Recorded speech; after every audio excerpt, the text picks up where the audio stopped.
दिमाग के द्वारा अनुभव करते हैं, तब जाकर हम जानते हैं जो यह क्या है, प्रकाश, यही ना। लेकिन यह प्रकाश ऊर्जा के बाद यहाँ पे मैंने एक टॉपिक्स लिखा, यह एक विद्युत क्या है, चुंबकीय तरंग है, यानी यह एक विद्युत भी है। प्रकाश एक ऊर्जा है, लेकिन ऊर्जा के साथ साथ क्या है, विद्युत चुंबकीय तरंग भी है, लेकिन यह संचारित करती है। संचारित का मतलब सारे जगह पर यह फैलती है, एक जगह फैलती नहीं है। तो कहेंगे सर कैसे, ये बात को आप बताएंगे क्या? बिल्कुल, कैमरा जानते हैं वो फोटो बनाता है, इमेज खुद की बनानी पड़ती है।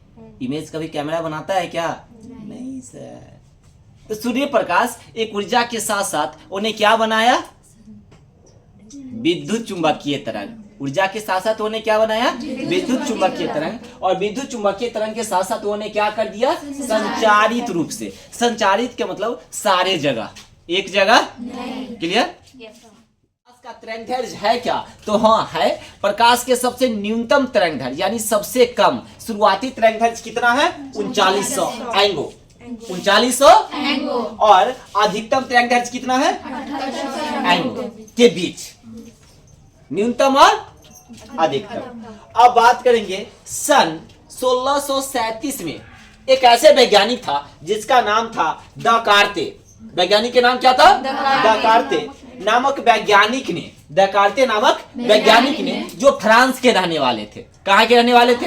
जो चीज अगर छूटे उसको आप लिखते भी जाइएगा, दोनों जगह दिमाग रखिए। वो फ्रांस के रहने वाले थे। वह प्रकाश कणिका मॉडल प्रस्तुत किया। अब कहेंगे यह फ्रांस के जो रहने वाले वैज्ञानिक थे, तो फ्रांस के रहने वाले वैज्ञानिक कौन थे?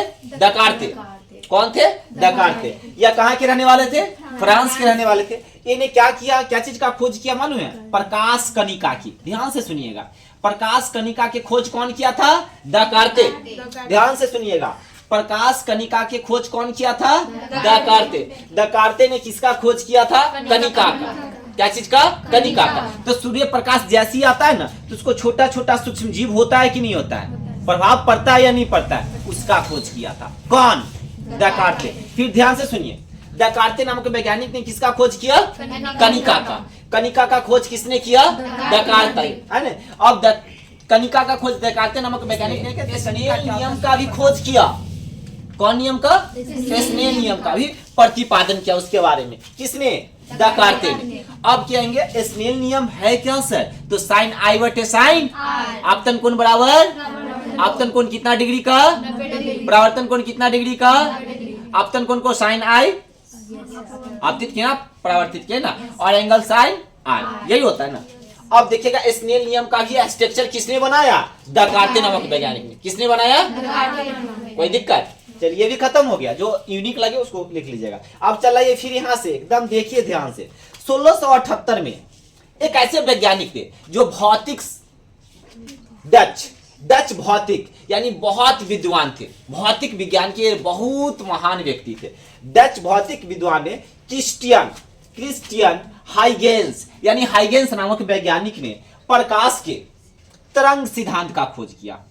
प्रकाश एक तरंग है, मैंने पहले बोला था ना, प्रकाश क्या है? एक तरंग है। अब तरंग सिद्धांत का खोज किसने किया? डच नामक वैज्ञानिक ने। किसने किया? डच नामक वैज्ञानिक। क्या चीज का खोज किया? तरंग सिद्धांत का। क्या चीज का? तरंग सिद्धांत का। किसने किया? डच वैज्ञानिक ने। डच भौतिकी ने किसका खोज किया? तरंग सिद्धांत का। कब किया? 1678 में। ये भी कहाँ के रहने वाले थे? फ्रांस के। ये भी कहाँ के रहने वाले थे? फ्रांस के। कोई दिक्कत? अब हम आपसे पूछेंगे कि 1678 में क्या चीज का खोज हुआ? तरंग सिद्धांत का। किसने किया? डच वैज्ञानिक ने। किसने किया? डच वैज्ञानिक ने। अब कहेंगे 1637 में, देखिएगा यहाँ 1678 के बाद क्या आ गया? 1637 में किसका खोज हुआ? कणिका का। किसने किया? दकार्ते नामक वैज्ञानिक। किसने किया? दकार्ते। अब यहाँ पे छोड़िए, अब नेक्स्ट में आइए। थॉमस यंग ने, ये भी एक वैज्ञानिक है। थॉमस यंग ने, ये भी एक वैज्ञानिक है। थॉमस यंग ने 1801 ईस्वी में, कब? 1801 ईस्वी में अपना व्यतिकरण निश्चित रूप से प्रमाणित कर दिया। आप कहेंगे प्रकाश का व्यतिकरण, आपका क्वेश्चन होगा, बुक में पढ़ेंगे, प्रकाश के व्यतिकरण से आप क्या? व्यतिकरण का खोज कर दिया। प्राकृतिक। प्रकाश मानव तरंग नहीं है, मानवीय तरंग नहीं है, मानव के द्वारा बनाया नहीं गया था, यह पहले से ही बना हुआ। इसने मानव ने स्ट्रक्चर करके इसको खोज किया और प्रमाणित किया। मैंने बोला एक बोतल पानी है, अभी बोतल में भरा पानी अगर है तब जानेंगे जी पानी है। अब इसको हम खाली कर देंगे और कहेंगे इस बोतल में पानी है, तो आप इसको छूकर देखेंगे या नहीं देखेंगे? देखेंगे। यह तरंग सिद्धांत पहले से है, लेकिन यहाँ पे पता किया गया, ये वैज्ञानिक के द्वारा इनको नाम दिया गया, स्ट्रक्चर बनाया गया। वास्तव में यह प्रकाश जो है कैसा तरंग है? प्राकृतिक तरंग है। तो प्रकाश जो है प्राकृतिक तरंग है, किसने कहा? थॉमस यंग ने। किसने कहा? थॉमस यंग ने। कब कहा? और यह थॉमस यंग कहाँ के रहने वाले थे? फ्रांस के। कहाँ के रहने वाले थे? फ्रांस। अब ध्यान से सुनिए फिर मेरी बात को एक बार फिर से, यहां से आपको लेकर 1678 1637 एक चेंज आता है सिर्फ 1800, यही ना। अब इसके बाद आते हैं, देख लीजिए सर, प्रकाश। तो आपको मैंने पहले ही बताया प्रकाश एक कैसा तरंग है? विद्युतीय चुंबकीय तरंग है, कोई दिक्कत नहीं। अब प्रकाश को पृथ्वी पर आने में कितना समय लगता है मालूम है? 8 मिनट 16 से 25 सेकेंड। प्रकाश को पृथ्वी पर आने में समय कितना लगता है? 8 मिनट 16 से 25 सेकेंड। लेकिन जब प्रकाश वहां से चलती है, प्रकाश जैसी वहां से चलती है, क्या वह पृथ्वी पर डायरेक्ट आती है? क्या नहीं, वह किससे मिलती है? धूल से, कण से, वायु से, वाष्प से, सबसे मिलते हुए उसके बाद वो कहां प्रतीत होती है? पृथ्वी पर। धरती पे नहीं, पृथ्वी पे। ठीक है। अब यहाँ पे कहता है सर ये तो क्लियर कॉन्सेप्ट हुआ, लेकिन यहाँ पे एक क्वेश्चन है, सर निर्वात में प्रकाश की चाल है क्या? तो हाँ है। निर्वात में प्रकाश की चाल कितना है? 3 गुने 10 के पावर 8 मीटर प्रति सेकेंड। 3 गुने 10 के पावर 8 मीटर प्रति सेकेंड है निर्वात यानी वायु में। यह किसने कहा मालूम है? यह बात किसने कहा? मैंने इससे पहले क्वेश्चन बोला था ना कि नहीं बोला था? क्वेश्चन बोला था ना कि नहीं? यह किसने कहा? तो महान एक ऐसे वैज्ञानिक था जिनका नाम था फूको। क्या नाम था? फूको। कौन वैज्ञानिक नाम था? फूको। एक वैज्ञानिक था जिनका नाम था फूको। अब ध्यान से सुनिएगा, फूको नामक वैज्ञानिक ने 1850 में, कब? 1850 में। कौन वैज्ञानिक ने? फूको नामक वैज्ञानिक ने 1850 में सत्यापित कर दिया, यानी प्रमाणित किया कि निर्वात यानी वायु में प्रकाश की चाल 3 गुने 10 के पावर 8 मीटर प्रति सेकेंड है। लेकिन अब वहां पे कुछ लग गया। लेकिन क्या लग गया मालूम है? कांच और क्या चीज में लग गया? पानी में। प्रकाश की चाल 2 गुने 10 के पावर 8 मीटर प्रति सेकेंड क्यों है? सर इसमें कम गया और इसमें क्या है? कांच या पानी, यानी कांच पानी का मतलब बर्फ भी बोल सकते हैं। क्या चीज में? बर्फ में भी। बर्फ में भी सही है ना? बर्फ में भी किसका चाल? प्रकाश का चाल। क्या चीज में? बर्फ में। कांच, पानी, बर्फ में प्रकाश की चाल है क्या सर? तो 2 गुने 10 के पावर 8 मीटर प्रति सेकेंड। तो यानी प्रमाणित किसने किया मालूम है? फूको नामक वैज्ञानिक ने। और कब किया? 1850 में। अब क्यों किया मालूम है? क्योंकि वो तो वहां तेजी से आते हुए इतना तक हुआ, लेकिन इसमें तब प्रतीत होता है, इसमें टाइम लगा, तो इसे निष्पादन कर दिया फूको नामक वैज्ञानिक ने। फिर जाकर कभी कभी देखता है ना, यह 2 की जगह पर 2.25 हो जाता है। कभी कभी क्या हो जाता है? 2 की जगह पर क्या हो जाता है? 2.25 हो जाता है। क्या हो जाता है? 10 के पावर 8 मीटर प्रति सेकेंड। लेकिन पृथ्वी वाला कभी कभी 16 से कहां बढ़ जाता है? 25 सेकेंड बढ़ जाता है। आप कहेंगे मैक्सवेल एक बहुत महान वैज्ञानिक है, ये भी जर्मन फ्रांस के रहने वाले थे, और इनके साथ साथ एक ऐसे वैज्ञानिक थे जिनका नाम था हेनरी। क्या नाम था? हेनरी नामक वैज्ञानिक। दोनों ने मिला और कहा मैक्सवेल हेनरी नामक वैज्ञानिक के द्वारा संचारित हुआ प्रकाश तरंग निर्वात में कैसे कार्य करता है। तो तरंग निर्वात में प्रकाश कैसे कार्य करता है? तो मैंने यहाँ पे सबसे पहले बोला प्रकाश एक प्रकार का क्या है? ऊर्जा है। लेकिन जो विद्युत चुंबकीय तरंग में संचारित रूप से करती है, यानी प्रकाश एक प्रकार का ऊर्जा है, लेकिन यह फिर भी एक तरंग है। और यह तरंग किसका रूप धारण कर लेता है? विद्युत का। किसका रूप धारण कर लेता है? विद्युत का। यह प्रमाणित किसने किया? मैक्सवेल। किसने किया? मैक्सवेल। और हेनरी नामक व्यक्ति ने पहचान किया वास्तव में प्रकाश 7 रंगों का मिश्रण तो है, लेकिन इसमें तरंग भी है। क्या है? तरंग भी है। क्या है? तरंग भी है। उसके बाद कहता है 1676 में एक बहुत ऐसे उसके बाद महान वैज्ञानिक आए और ने कहा था 1676 में रोमर, कौन वैज्ञानिक? रोमर ने वैज्ञानिक ने गणना किया कि प्रकाश निर्वात वेग में भी है। प्रकाश की चाल क्या है? निर्वात वेग में भी है, यानी निर्वात प्रकाश का वेग भी है, इसे हटकर वो नहीं है। नहीं है। उसके बाद आपका फिर क्या आता है, जब हम यहाँ पे देखें कि सर जब निर्वात में प्रकाश की चाल है, कांच और पानी में प्रकाश की चाल है, उसके बाद बर्फ में भी प्रकाश की चाल है, पृथ्वी पर आने में भी प्रकाश को इतना समय लगता है, तो सर और भी इसकी हट के अलग चाल हो सकता है क्या? तो हाँ बिल्कुल है। क्या है? तारपीन एक तेल होता है ना, जैसे सरसों का तेल होता है, नारियल तेल होता है ना, वैसे आपका एक तारपीन का तेल होता है, उसमें प्रकाश की चाल कितना है 2.04 गुने 10 के पावर कितना 8 मीटर प्रति सेकेंड। इसमें प्रकाश की चाल है। ये भी क्या है? प्रकाश की चाल है।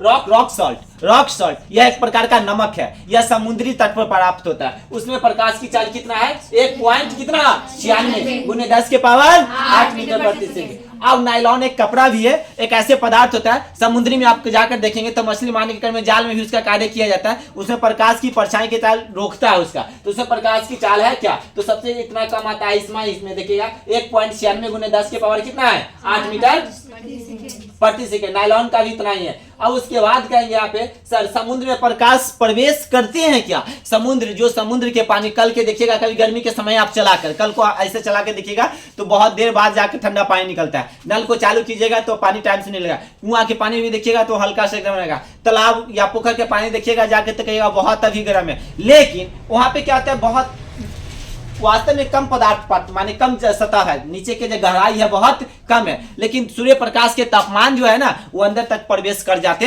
हैं। लेकिन समुद्र में सूर्य प्रकाश 200 मीटर अंदर तक क्या कर जाते हैं? प्रवेश कर जाते हैं, क्योंकि समुद्र की गहराई बहुत ज्यादा है यानी अधिक है, तब तो वहां तक पहुंचे। उसके बाद जाकर समुद्र के पानी ठंडा रहता है। 200 मीटर ऊपर तक समुद्र से पानी कैसा रहेगा? गर्म रहता है। लेकिन सबसे बात यहाँ पे हम पहले बात करेंगे सर प्रकाश को अगर हम देखते हैं, लेकिन प्रकाश की रोशनी जो है किस माध्यम में गमन करती है? तो चारों दिशा में गमन करती है, लेकिन सीधी रेखा में। लेकिन उसका तरंग दैर्घ्य मैंने पहले बोला आपको, कनिका तरंग दैर्घ्य कनिका है ना, तरंग दैर्घ्य कनिका यह चारों दिशा में क्या कर जाती है? फैल जाती है। क्या हो जाती है? फैल जाती है। फैलने की घटना ही कनिका कहलाता है। जो कनिका का खोज कब हुआ था? 1637 में। और किस वैज्ञानिक ने किया था? डकार्ते नामक। तो कहेंगे सूर्य प्रकाश की तुलना अगर किया भी गया है तो क्या चीज से? मोमबत्ती से, क्योंकि मोमबत्ती का तरंग दैर्घ्य ऊपर की ओर होता है और वह चारों दिशा में क्या होता है? फैलता है। उसका तरंग दैर्घ्य बहुत कम रहता है, जिससे हम उसको स्पष्ट रूप से क्या करते हैं? देखते हैं। और मानव की अपेक्षा सूर्य प्रकाश की तरंग दैर्घ्य क्या होता है? ज्यादा होता है, जिसको हम स्पष्ट रूप से क्या करते हैं? देखते नहीं है। और देखते भी है तो आंख क्या हो जाता है? झिलमिलाने लगता है। इससे हम उससे हट के और जब अलग ताकते हैं तो क्या होता है? अंधेरा दिखने लगता है, इसलिए हम उस पर ताकते नहीं है। लेकिन सूर्य प्रकाश को हम तिरछा होकर क्या करते हैं? देख लेते। मिला लीजिए, यही ना। प्रकाश एक प्रकार का क्या है? ऊर्जा है, जो विद्युत चुंबकीय तरंग को क्या करती है? संचारित करती है। क्लियर? अब यहाँ पे कहते हैं प्रकाश का तरंग दैर्घ्य सबसे कम कितना है? 3900 एंगो से लेकर कितना है? 7800 एंगो के बीच है। अब कहेंगे सन 1637 में डकार्ते नामक वैज्ञानिक ने किसका खोज किया? प्रकाश कनिका का। किसका खोज किया? प्रकाश कनिका का। जो मॉडल प्रस्तुत करता है, एक मॉडल है ना, एक मॉडल एक प्रदर्शी है ना, अगर ये नहीं रहता तो हम लोग देखते हैं क्या? फोटो खींचने के बाद हम कैमरा से फोटो खींचने के बाद फोटो को देखते हैं कि नहीं देखते हैं? अगर अच्छा फोटो है तो कहते चलो इसको ठीक है, और अच्छा नहीं है तो कहते वो और खींचे ना, बढ़िया नहीं है। इसलिए हमेशा जब भी उसमें भी लेंस है, उसमें भी क्या है? वो भी एक प्रकाश है। आप फोटो जब भी खिंचाएंगे देखिएगा उसका लाइट आता है आप तक कि नहीं आता है? आता है ना, उसकी लाइट आता है। क्यों आता है मालूम है? क्योंकि ब्राइटनेस घेरता है, जहां तक उसका फोकस जाए वहां तक बहुत अच्छा फोटो आएगा, इमेज उसका बेटर रहेगा, नहीं तो उसका इमेज अच्छा नहीं। तो सबसे कॉस्टली में देखिएगा डीएसएलआर जो कैमरा होता है 4K जो होता है HD, उस हमेशा इस चीज को देखिएगा, वो सिर्फ क्या चीज बनाने का काम करता है? फोटो। क्या चीज? फोटो बनाने का काम करता है। लेकिन हर वो फोटो खिंचाने वाला व्यक्ति को इतना समझदारी होना चाहिए, इमेज खुद से बनाना पड़ता है, इमेज कैमरा बनाकर नहीं देगा। सुन रही है? अब फोटो खींचना से मुझे याद कर लेना, सर ने सही बोला था। अब यहाँ पे बात आता है 1678 में डच भौतिक ने क्रिस्टियन हाइगेंस प्रकाश के तरंग को सिद्धांत प्रस्तुत किया। प्रकाश तरंग का खोज किसने किया था? ठीक ना। अब थॉमस यंग नामक वैज्ञानिक ने 1801 में अपना व्यतिकरण क्या किया? प्रमाणित किया। क्या किया? प्रकाश, ये भी बोला उन्हें व्यतिकरण प्रमाणित किया और कहा वास्तव में प्रकाश एक प्राकृतिक है। वास्तव में प्रकाश क्या है? प्राकृतिक है। ये भी क्या हो गया? क्लियर हो गया। अब यहाँ पता मैक्सवेल द्वारा संचालित हुआ, मैक्सवेल और हेनरी के द्वारा बोला गया जो प्रकाश रियल में यह प्रकाश गणना किया गया। 1678 में रोमन नाम के वैज्ञानिक ने बोला निर्वात वेग में भी प्रकाश है, ऐसे भी नहीं है, वेग निर्वात में भी क्या है, प्रकाश है। ये तो कॉमन बात है। यहाँ पे आता है तारपीन थ्योरी, पहले बार आपने पढ़ा होगा या देखा भी होगा। तारपीन जो प्रकाश की चाल है कितना है 2.04, और ये तो आपका सेम है। रॉकेट सॉल्फिन में क्या है 1.6 है ना, ये आपका सेम है। नायलॉन में क्या है 1.96, ये भी आपका क्या है सेम है। समुद्र में प्रकाश की चाल कितना है, अंदर है 200 मीटर अंदर तक प्रवेश करती है।